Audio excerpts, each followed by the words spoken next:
দেখাবো ই-বিদ্যালয় প্ল্যাটফর্ম ব্যবহার করে কিভাবে আপনি স্টুডেন্ট রেজিস্ট্রেশন বা অনবোর্ড করবেন। রেজিস্ট্রেশনের ক্ষেত্রে আপনি ড্যাশবোর্ডের নিচে ম্যানেজ স্টুডেন্ট অপশনটিতে যাবেন। সেখানে আপনি দুইটি অপশন দেখতে পারবেন।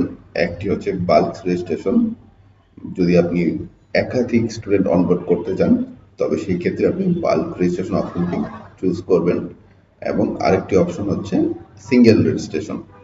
যদি আপনি একটি মাত্র স্টুডেন্ট অনবোর্ড করতে চান সেই ক্ষেত্রে আপনি সিঙ্গেল রেজিস্ট্রেশন অপশনটি বেছে নেবেন। আমি এখন সিঙ্গেল রেজিস্ট্রেশন অপশনটিতে ক্লিক করলাম। এখন আমি একটি স্টুডেন্ট অনবোর্ড করে দেখাবো।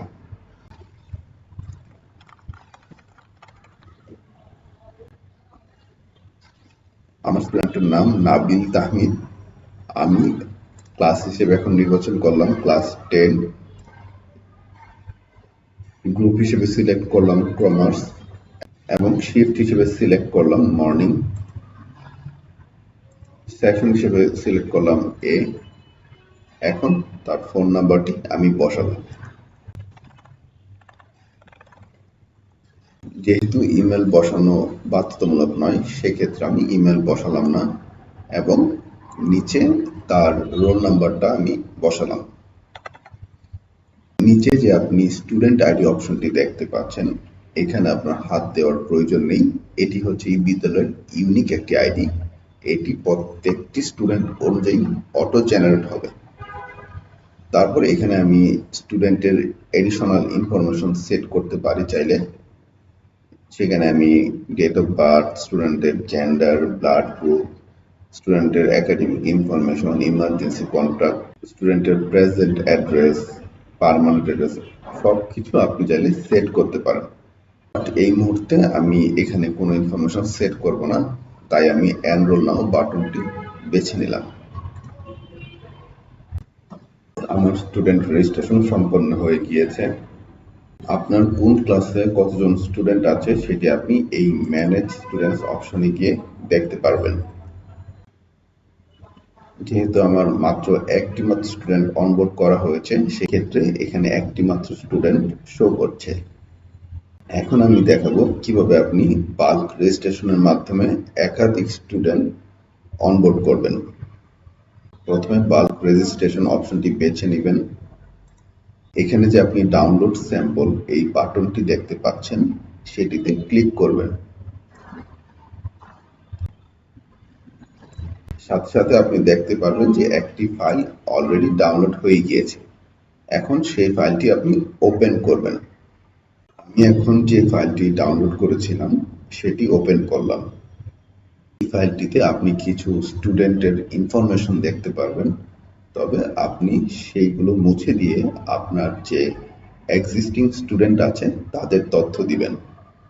যে আমি এখন আমার ইনস্টিটিউটের শিক্ষার্থীদের তথ্য দিচ্ছি।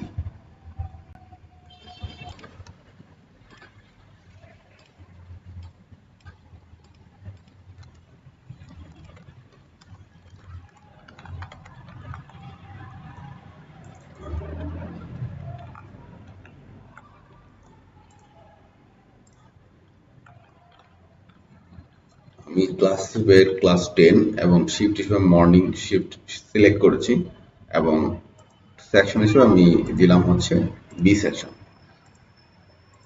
গ্রুপ হিসেবে সিলেক্ট করেছি কমার্স, এবং ফোন নাম্বারটি এখন সেট করব।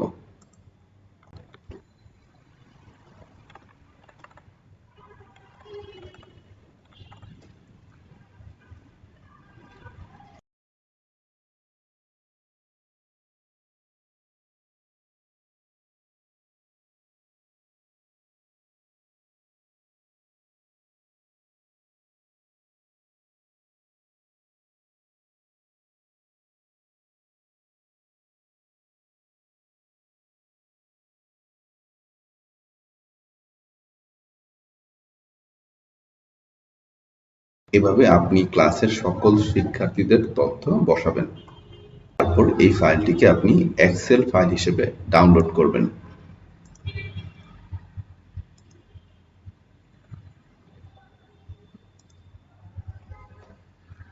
ফাইলটি ডাউনলোড করার পর আপনি আবার এই বিদ্যালয়ের প্ল্যাটফর্মে এখানে যে আপনি আপলোড এক্সেল ফাইল অপশনটি দেখতে পাচ্ছেন, সেটার পাশে যে এই প্লাস বাটনটি আছে সেটি ক্লিক করবেন।